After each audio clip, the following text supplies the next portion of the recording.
You know what, guys? I think we've actually found the cure for TDS, Trump derangement syndrome. Now, mainly when we actually talk about people with TDS, we know that Democrats suffer from it a lot. However, there is a bunch of establishment Republicans also as well that suffer from it just as much as Democrats do, man. And we have seen very, very few people actually recover from Trump derangement. Now, you'll have some people like Bill Barr. Bill Barr was actually in the Trump administration. He doesn't like Trump, but he did say, I'm actually going to vote for President Trump. So you can actually say he has Trump derangement, but his Trump derangement isn't as big as some others. I mean, some of these so-called Republicans, like Anna Navarro on The View, she's a left-wing Republican. I mean, she's pretty much a Democrat, guys. We know that. She voted for Joe Biden. She's planning on voting for Kamala Harris. Yeah. I don't know why Anna Navarro calls herself a Republican. When was the last time she actually voted for a Republican? I'm very, very curious about that. Something's telling me that Anna Navarro won't be voting Republican again. However, guys, we need to talk about this Never Trumper who was actually on MSNBC. And this man has flipped. He went from actually being a witness in the first impeachment on President Trump to actually now he is voting for President Trump, folks. Yes, his Trump derangement seems to be cured. Now, what was the cure? Pretty simple, guys. It was right in front of our faces. 4 years of the Harris-Biden administration. I'm going to say that again. 4 years of the Harris-Biden administration. That's pretty much the cure right there, guys. This man knows that President Trump's policies were working. We were thriving, folks.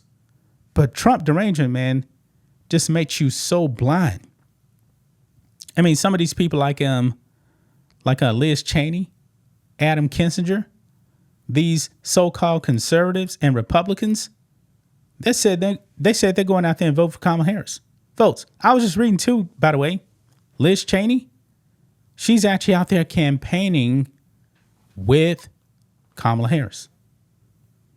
It's not that she actually agrees with any of Kamala Harris's policies, but Liz Cheney is voting for Kamala Harris strictly on Trump derangement.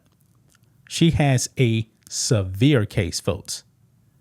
But let's go ahead and get into this, guys, because in this clip, the MSNBC host is just flabbergasted, folks, that this man has now flipped completely.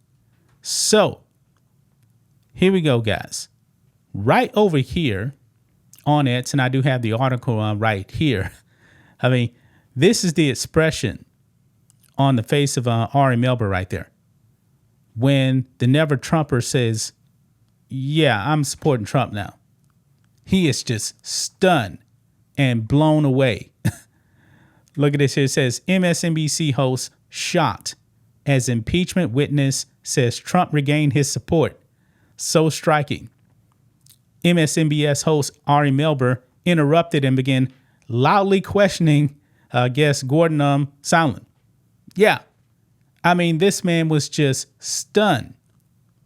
Says here, Gordon Sondland, who served as then President Trump's ambassador to the EU and who became a star witness against him in his first impeachment. Yes, he was a star witness against Trump votes. Yeah. Shocked an MSNBC host by saying Trump won his support once again. MSNBC host Ari Melber spoke with 3 former Trump officials, including White House advisor Peter Navarro, White House spokeswoman Sarah Matthews, and she's actually voting for Kamala Harris. Why? Trump derangement votes. She actually says Kamala Harris believes in the Constitution. Okay. And silent about topics such as how working for the Trump administration has impacted their lives, or what the most important thing was when they learned about the former president.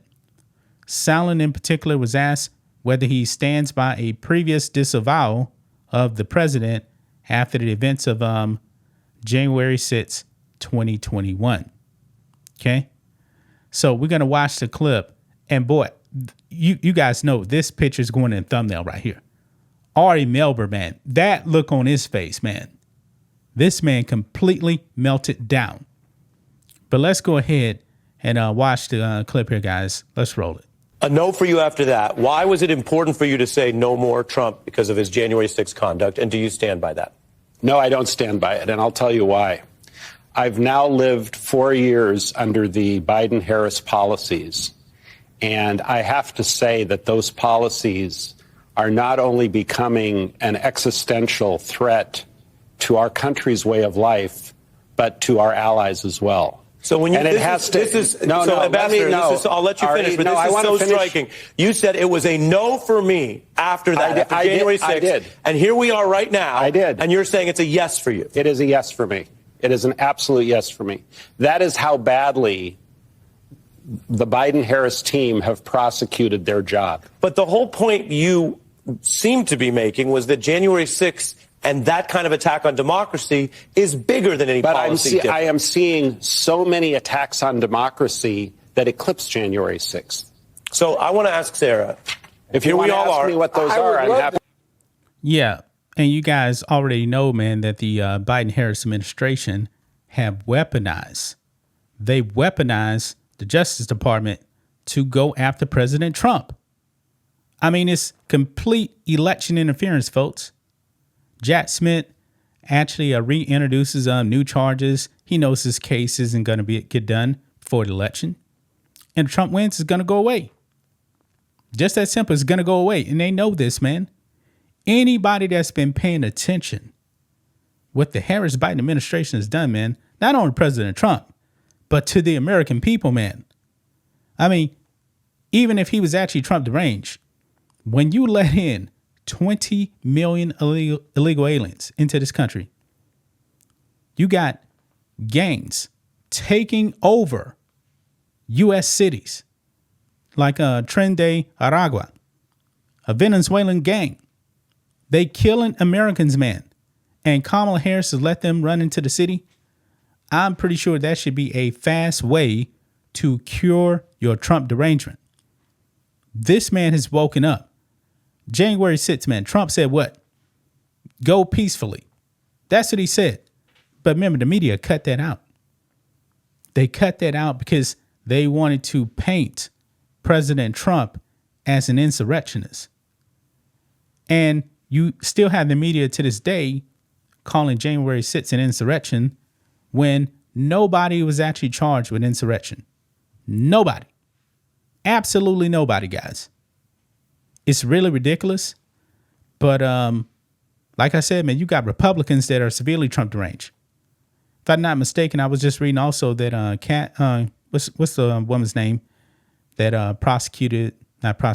testified to the January 6th committee, Cassidy Hutchinson, a woman that said that Trump tried to go for the steering wheel and the beast, even though she had no firsthand knowledge whatsoever. And she's supposed to be a star witness. I believe she's coming out now and supporting Kamala Harris. Yeah, Trump derangement is everywhere, folks. And you know what? That's why I said that this is not going to be a Reagan or Nixon type landslide. It's not, man, because Trump derangement, it's a real thing. But it is nice, man, to see that at least one of these people now is now cured. All he had to do was live under the Harris-Biden administration, folks. That's all it took. That's all it took. And now he's voting Trump. He's putting the red hat back on, guys. He is putting it back on. And you know what? If we had more reasonable people out there that put their emotions to the side, you don't have to like Trump. You don't have to. But this man's policies was working, man. We were thriving. You had more money in your pocket. You can't tell me that you didn't have more money in your pocket under President Trump. People under the Harris-Biden administration are going broke. It's just that simple, man. It's the economy, stupid. But I must warn you, there's still people out there, man. They don't care about the economy. You got people that's going to vote for Kamala Harris for the dumbest reasons possible. So be ready. But that's just my thoughts on this. What do you guys think of this? Black and White Network fans, let us know what you think about all this in the comments. Make sure to subscribe to the channel. And we'll catch you next time.